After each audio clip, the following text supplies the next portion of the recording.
તો આજે જો અમારે બધાને મોઢામાં પાણી આવી જાય ને એવું સરસ જમવાનું, નાસ્તો કે નાસ્તો ને જમવાનું કે જમવાનું.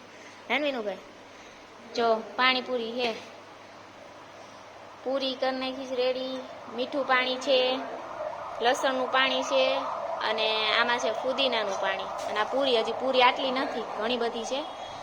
અને આમાં વિનુભાઈ શું બનાવવાનું, શાક નહીં છે, ભાખરીને શાક બનાવવાનું, ડુંગળીને ખાર્યું બનાવવાનું છે. તો જો પાણી આનો છે ને ફૂલ એક મારા બ્લોગમાં વિડીયો હશે જ, પાણી કેવી રીતે બહુ મસ્ત પાણી બને. હાલો બધાય જમવા. અને વિનુભાઈ બનાવે છે, જો હવે શાક બનાવે છે. શેનું બનાવો, ખાર્યું, ડુંગળીને ખાર્યું બનાવે છે વિનુભાઈ. હાલો બધાય જમવા. એ પૂરી ટેસ્ટ કરી દે. પાણી પૂરી જોઈને તો બધા મોઢામાં પાણી આવી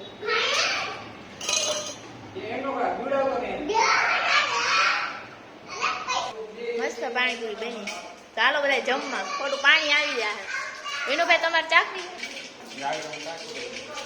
એકાદ ચાખી જો. વિનુભાઈ એકાદ પાણીપુરી ચાખી જો. પાણીપુરી એક જ વસ્તુ એવી આમ મોઢામાં પાણી આવી. પેલા શાક વિનુભાઈ વધારે નાખે, પછી ખાઈ જો. સારું હાલો. તો હવે ખાઈ પીને થઈ ગયા છીએ ફ્રી. બસ મતલબ કામ બાકી છે, ખાલી જસ્ટ જમી લીધું છે. વિડીયો પસંદ આવે તો લાઈક, શેર અને સબસ્ક્રાઈબ કરી દેજો. મળીએ નેક્સ્ટ વિડીયોમાં. Bye bye.